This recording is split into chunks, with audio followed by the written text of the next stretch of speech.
Oh, hello Mark. Hi Igor, nice to meet you. And can you tell us more about these two new cameras, which we can see here? Absolutely. Well, first of all, this is a first showing at the show. We're not even open yet, so from today we've announced the new GM5, so Lumix GM5, and also the new premium compact camera, the LX100. So first of all, let's kick off with the GM5. You'll notice that it's very similar to the GM1, just slightly bigger, but some of the cosmetic differences are that we've got a new viewfinder. So this is an GM1 didn't have one. That's right. So the GM1 didn't have a viewfinder, so the GM5 has a brand new addition, which is the viewfinder. It's an LCD viewfinder with an eye sensor. So as you bring your eye to the screen, obviously it defaults to that.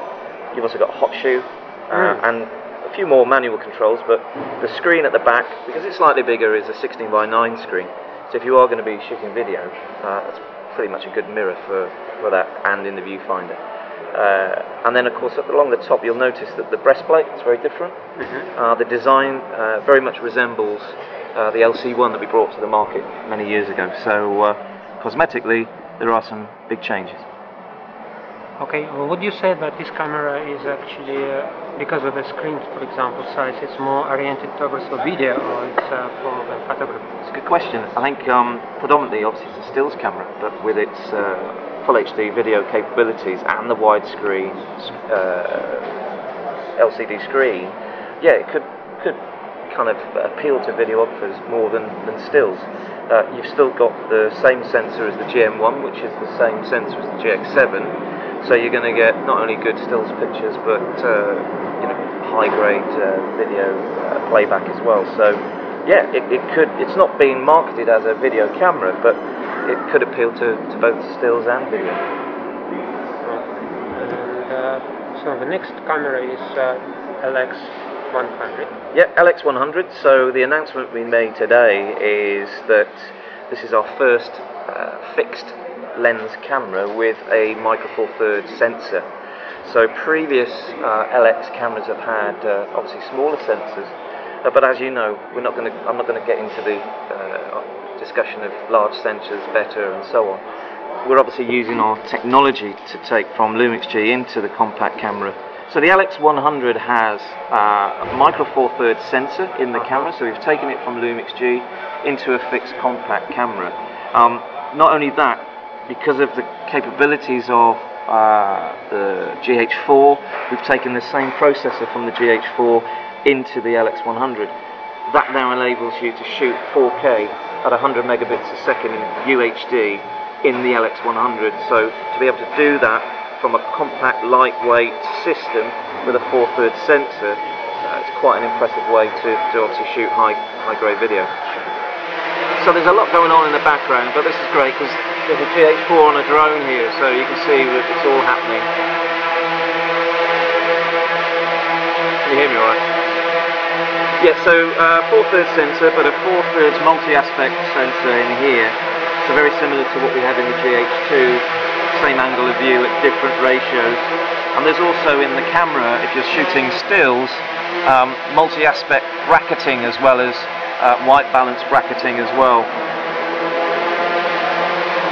Again, the top of the breastplate is very similar to the GM5, but completely external manual control. So if you are selecting aperture, A and A, you're in program mode.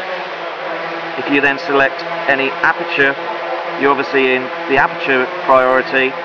And then if I select any kind of shutter, you'll find that I've got manual, and then if I select A, you'll find that I've got shutter priority. So we're going kind of back to old school, as well as compensation exposure on the outside. Dedicated filter buttons, you've got 22 different inbuilt filters, which again carries through the Lumix G range. And you've got a dedicated intelligent auto button, which I think earlier, Eagle, we kind of had a quick play about with, and it did very, very well. Again, similar viewfinder to the GX7 LCD with a sensor, eye sensor, your own dedicated Wi-Fi viewfinder buttons as well. But you know, impressive 4K shooting at here on the camera at 100 megabits per second. There is a flash that's bundled with the camera as well. That comes in the box, and if I just turn the camera off, you notice the lens cap here. This is an additional extra that in the UK we will be bundling as a pre-order offer. So if you buy this between today and the 31st of October, you can send off for this via redemption for free, and actually it's quite cool. And the retractable element of it doesn't interfere with the lens. The lens is a Summilux 1.7 Leica lens as well, so you can associate high quality but fast and very bright for both stills and video as well. This camera is also flash and dust-proof? It's not, unfortunately. It's a high-grade aluminium kind of casing, but it's not magnesium or splash-proof like you find on the GH4. Any other features which exist, for example, on the previous model LX100, what was the name? FZ1000, for example, is it any option for 5-axis optical image stabilizer? There isn't, I'm afraid. That's obviously unique to the FZ. There are some elements of video that we've taken from the GH, so center marker. We've also got, let's just select video. I'll come on to 4K photo in a second, but we've got highlight shadows being added to the LX, so again that's found on the GX and the GH. So utilising the dynamic range of the sensor to highlight more detail in dark areas, again works in video. You've also got mic level adjustment and display and wind cut. Well, that's kind of standard as you know. But the 4K photo element, if you go into 4K and shoot, select on, so basically what this does, it will set the camera up to the highest output this camera can do, so that if you're not familiar with 4K and you're not sure what mode to choose, like in the GH4 and what frequency, although you can't change the frequency in this camera, what you can do is shoot at the highest resolution and then be able to take stills back from that, so 8 million pixel stills. So it's like a 4K photo mode dedicated specifically for stills photographers that want to use video to get more out of their photography. I've used it recently both in the GH4 and the LX, and you know, fast moving sports, family parties, that kind of stuff, where traditionally you may shoot, you know, in JPEG and RAW, but actually you can utilize the video element of the camera to pick individual shots from it. As I remember, in GH4 Panasonic introduced ability of fast focusing by predicting the movement. Right. Yeah, is it the same technology here? That's called depth from defocus, and you're absolutely right. And the advantage of that with the GH4 is it reduces hunting or any warbling, and the estimation of distances gives you faster focusing speeds over our previous contrast AF. It's the same in the LX100. So the DFD is found in the camera, which is brilliant, and it is from startup to focusing. It's very, very fast. So you know, if you're shooting video, that's a perfect combination. So it has both a mechanical and an electronic shutter, 4,000th of a second mechanical, and then very similar to the GM1, it shoots at 1/16,000th of a second. So we used it recently at a sport event, and we were able to capture, you know, the golf swing almost pinpoint, just millimeters or centimeters away from the club hitting the ball. And by doing that, again taking out the still from the 4K video, we're actually then able to capture that moment and print it afterwards. You know, so fast-moving subject matter is absolutely key if you're going to shoot 4K video. I mean, I enjoy using the cameras, and I'm more of an enthusiast than anything else, but for me it's changing the way I shoot stills. It's actually encouraging me to shoot video more now in 4K than I've ever even considered shooting you know, full HD before, because I can now, you know, utilise it for my stills photography, which is fantastic. Never been able to do that before. And well, GH4 was actually one of the first cameras which were able to operate both on the let's say worldwide, because it supported both PAL and SICAM. You can just reboot the camera. And is this feature is also available on the... Not on the LX100, but you do have two modes that you can shoot in.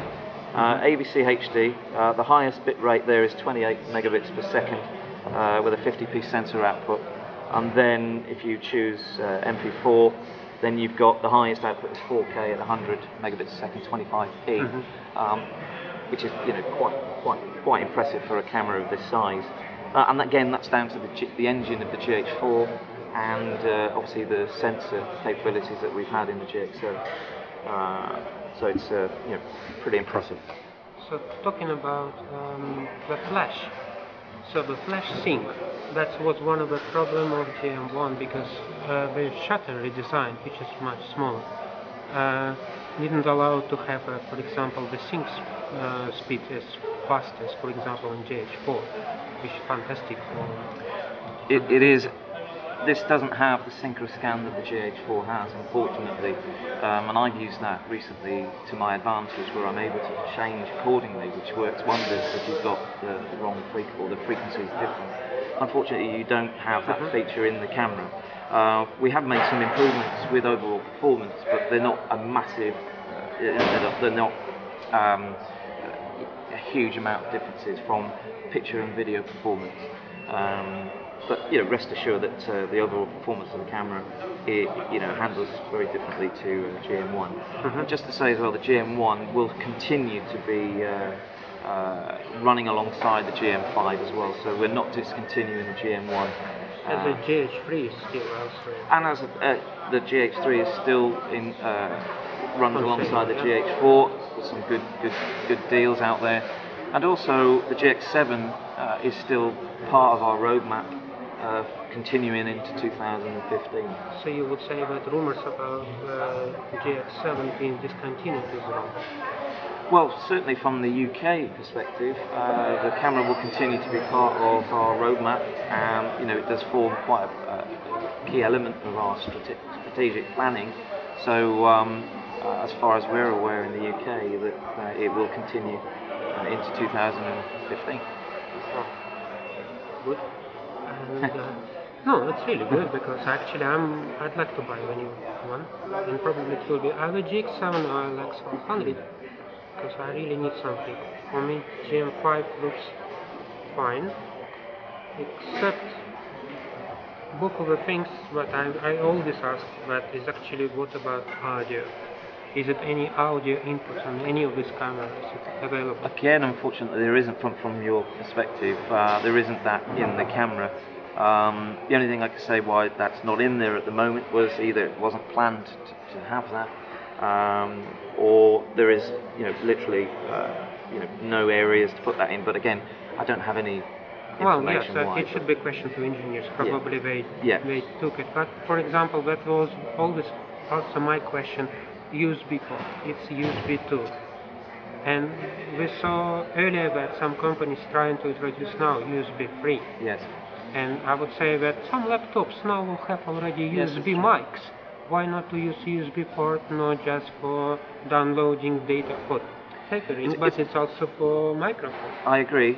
Certainly for videographers, it's a key element that potentially is missing from products. If you look at the X1000 camcorder, we have addressed some of the shortfalls in previous models, which is really encouraging. And hopefully for future development as well, we are listening to customers more, and I think a reflection in what we've done with the GH4 and the X1000 camcorder, we are moving forward. Sometimes we don't move as quickly as say end users want us to, but we are reacting in a more positive way. And all I can say, not being able to answer some of your questions there, that's certainly something that our engineers can answer. And I know your guys are going to be speaking to some in the next few days, which is really encouraging. And also, during the press conference, it was mentioned that GH4 is going to actually get firmware update. Yes. And it was mentioned USB port and possibility of tethering. Yes, that's right. At the moment, the information we've had is very similar to what you've had today. We haven't had too much detail, but I think as we go through photokina over the next few days, we'll gain more information. But you're absolutely right. We'll also have the ability to USB tether. There's some improvements on frame rates as well, and also the FZ1000 there's been some improvements also with shutter noise, etc. So rest assured that we're moving forward with that. A date at the moment I don't have for release, but again, maybe that's something that our engineers can give you more detail on. I'm hoping as well, like you, that the GH4s that we have here also have the firmware actually in them. So actually, you'll have a chance to actually, hopefully test for yourselves, which will make good content for the community. And the multi-aspect ratio for the sensor, that was one of the drawbacks that everybody addressed, and this is one. So the first recent camera which actually returned. GH2 has fantastic ability to have multi-aspect ratio. It would be interesting to see how it performs. It's actually. So one of the advantages now in the camera, as you said, Igor, about the aspect ratio sensor is that you're able to bracket, obviously auto bracket, but aspect bracket. So I'm able to actually take the shot and it will give me, you can see there, all the different elements of, there we go, 16:9 and 3:2 and 4:3, or there's Nick there. There we go. So it actually shoots it all in different aspects, which I think is really, really cool actually. Both of the cameras has Wi-Fi. I see what actually shown here. Yeah. Yep. So you've got Wi-Fi and NFC on the X100, LX100, and you have Wi-Fi on the GM5. And there is another additional mode to that, and I'm just going to quickly connect just to show, for those of you that are not familiar with the Wi-Fi. Again, there's many Wi-Fi networks here that we could connect to, but I'm going to connect directly peer-to-peer to the camera. I download the latest image app, which now includes focus peaking in the latest image app, which is really good. I'm shooting more focus peaking now with stills, and obviously when I'm using video, it's really helping me, make sure I get the right shots accurately. There we go. So I've got my iPhone. There we go, and it's multi-aspect bracketing, and we've got the aspect bracketing here as well. So again, we took some shots earlier in the press conference, and you'll see here is the new CM1 phone. So I'll start again. The new CM1 smart device, which is Android driven. 20 megapixel 1-inch sensor.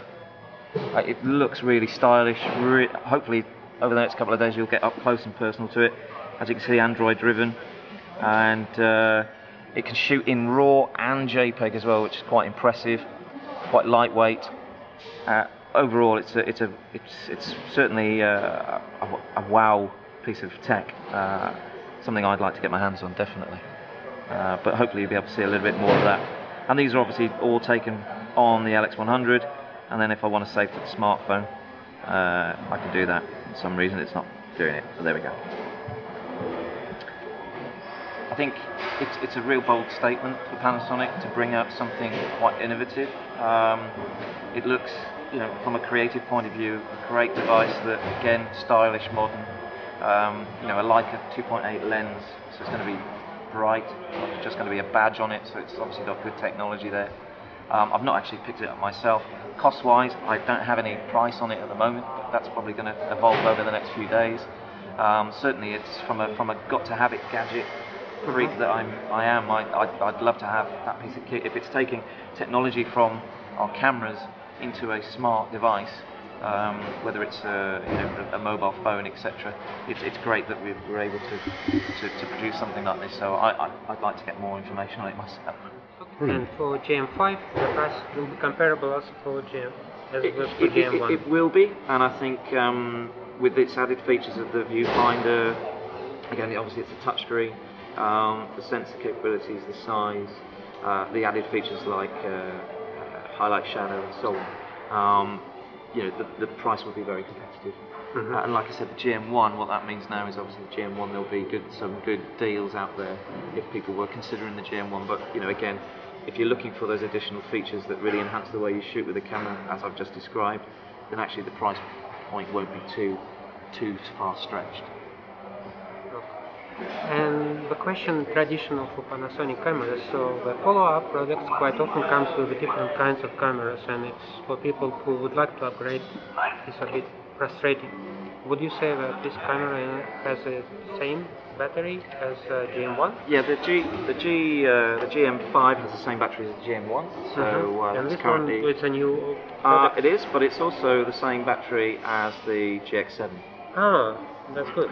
which is really good. So So how many shots in average you you're can looking. do? I mean, when I've used the GX7, say on a shoot where I've used it all day, full res and video, it'll last me all day, but roughly around 300, maybe 350 images. This is very similar, and the GM5 similar to GM1, so there's no drastic changes in performance. And again, we're very much focused. When we talk about roadmap going forward, it's very, very clear that pitch quality, certainly from a stills perspective, is something that we are continuing to pursue. And as we know, the pitch quality world, it's very competitive. Whether that's Fuji, Sony, Olympus, when it comes to stills photography and mirrorless systems, we are continuing to drive that. So there's no compromise on the camera for pitch quality. And I think when we're taking the 4K message out only a few months ago we had one product. Now we have the LX100, the GH4, the FZ1000, the X1000. It's quite a strong message from Panasonic to say, 4K video is here. It's not going to go maybe the 3D world. Sorry, the 3D message where it's kind of come and kind of slow down a bit. Our sales on not just ours, but 4K television sets in the UK alone has dramatically increased, and the demand is quite overwhelming for all brands. So the 4K message is getting across to people very, very quickly. But still a long way to go, but as we identify what 4K can do, 4K video can do for stills and videographers.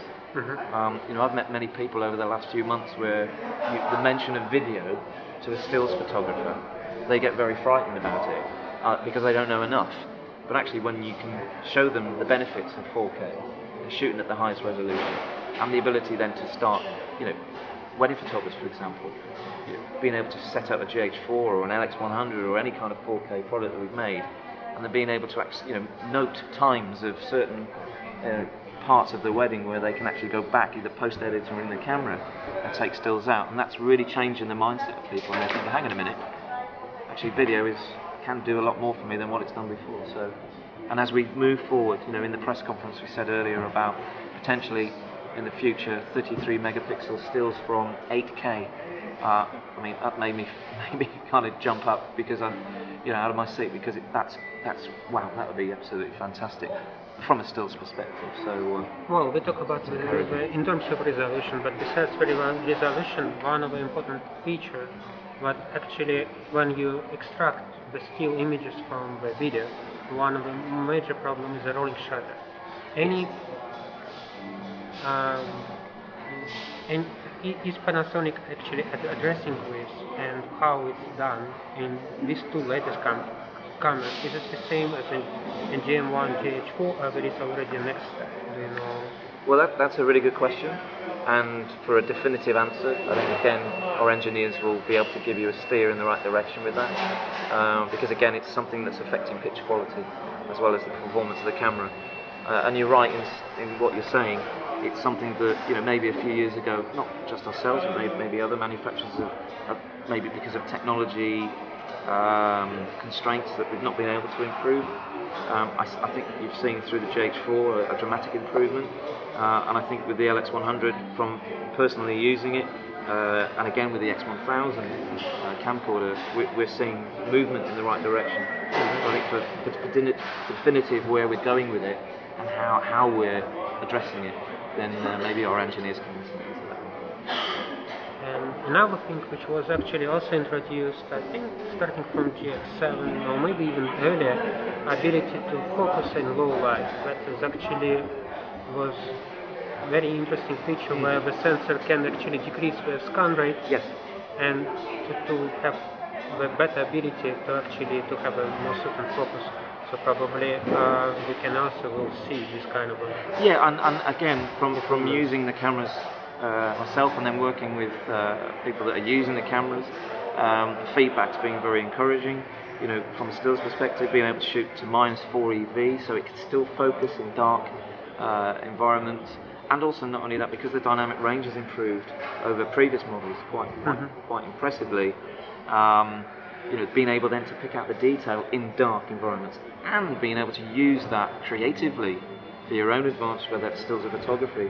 I think, you know, if you're able to shoot in those low conditions and still have good noise levels. I know that, you know, one of our competitors in the 4K market has an amazing ISO performance.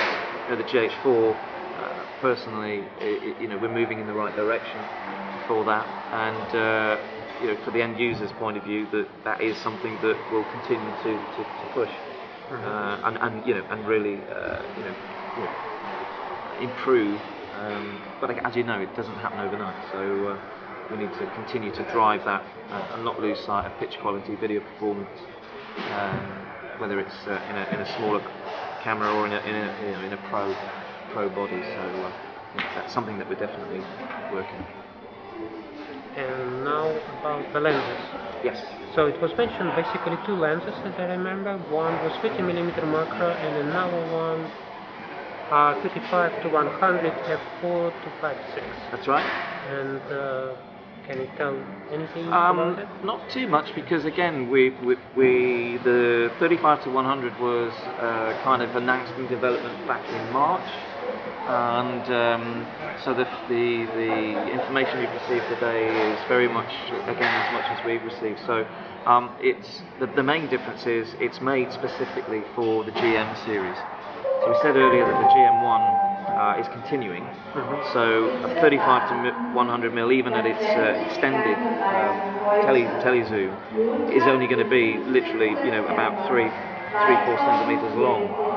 So it fits perfectly. The barrel lens fits perfectly on the GM1 and 5. Then if you compare it to our current 35 100mm lens, the 70 to 200 equivalent, it's quite remarkable what we've done to actually reduce that. Okay, it's not 2.8 all the way through, but for the kind of user that's going to be using that smaller focal length, it's perfect for a GM5 ability. The 30mm macro, the 30mm lens at 2.8, I literally received a press release for it 2 days ago, just basically telling you what you see today.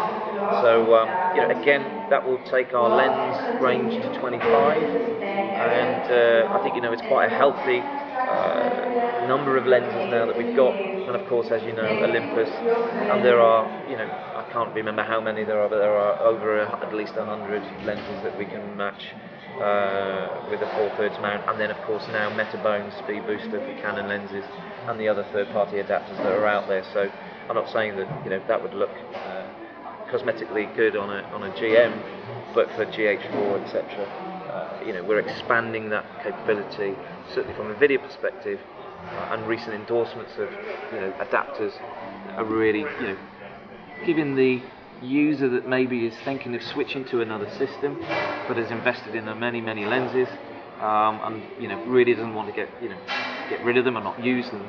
I think the more and more that more third party give us the opportunity to cross over, then it's going to bring more people to buying cameras like the GH4 that can shoot 4K, you know, both internally and externally. So yeah, but one of the important thing is that GH4 is actually one of the first cameras which has some kind of environmental protection, splash and dust proof. Yes, and of course. So far we have only 2 lenses from Panasonic which Yes. actually support it. Yeah. Earlier we see, for example, the guy was shooting with Leica lenses, which is a fantastic lenses, but being on a cocktail with the snow and everything, I do understand that Leica lenses are made quite well, and even in that environment evidently we didn't get foggy inside, and he was able to work back with some cotton too. And it will be interesting to see the new lenses, or actually to do. Now there are multiple ways of protecting the lenses. Yeah, Igor, it's a very good point again, because I think as we grow with new products, and there's not just the desire to use a product or purchase a product, but also to take the benefits of, say, 4K out of the GH4 and use it in drones and outdoor or underwater housing and things like that. We have to adapt, and we you know, I would hope to say, and hopefully you'll find this out with our engineers, but you know, there is a roadmap to address that and produce more. If that is the case, then I'll be very happy with that. But I agree with you.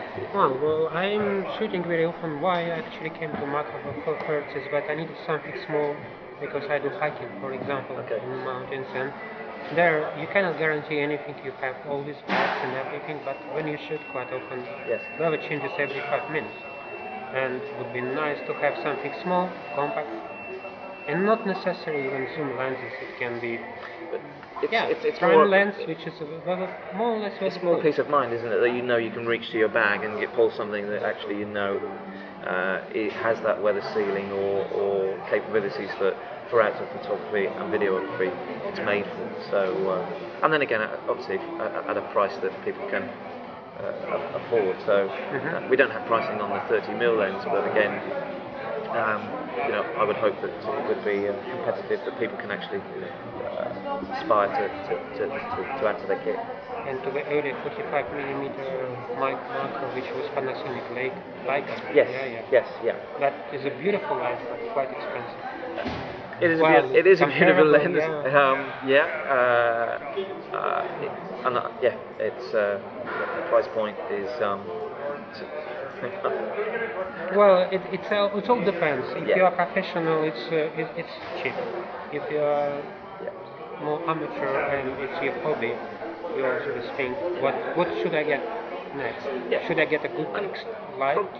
From a Panasonic perspective, we hope that people will buy into the system. But I think, personally, again, because there's such a variety of other lenses available, actually, to get the best out of the camera, there are, people can look at different crossovers, and that kind of says to us, right? Well, if that's where our competitors are at, then we obviously need to move, and hopefully in roadmaps of the future we address them.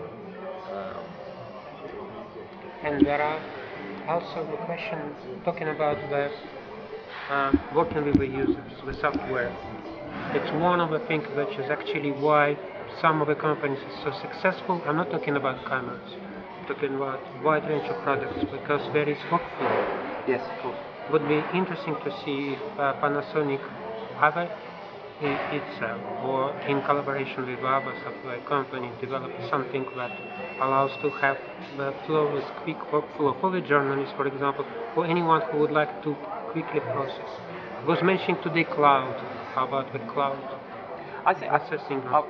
I don't have an answer to that, but I've got an opinion, and I think personally, you see around you here at the moment, we've got GH4 set up with all different third-party monitors and lenses and so on to show you the enhancement of shooting with this consumer camera in a way that actually we've not had this before. We have a broadcast division that shoots professionally, and we have many clients and customers around the world, broadcasters, etc. But I think the GH4 has certainly opened a new world to Panasonic, and I think it's really encouraging that we are working with other manufacturers to get the most out of the camera, because at the moment we have to, because we don't have our own kit, and if that enhances the product and the brand awareness, then personally I hope that helps our engineers to identify the gaps in the market, and also not just the gaps but the future development of improving to address a lot of the things you've said today. So I think it's a good thing that we're in a place where we can continue to develop. Well, GH actually opened the door already to the professionals, and we actually can see that, for example, GH4 and 3 are already listed among on the web page of Panasonic Broadcasting. So probably we can speculate, I don't know, about the possibility to improve it, the possibility to, for example, implement some codecs from the professional cameras maybe for extra fees, I don't know. I think or workflow too, it's not for free. Yeah. No, and I think again the broadcast element of our division, our broadcast division, there is quite clear now a big overlap, not just a touch of departments, but a big overlap between broadcast and consumer, and the GH4 is testament to that.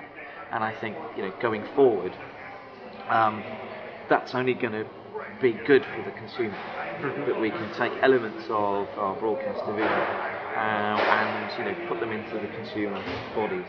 I personally think that that's a really strong way forward, and hopefully the GH4 is the start of that to come.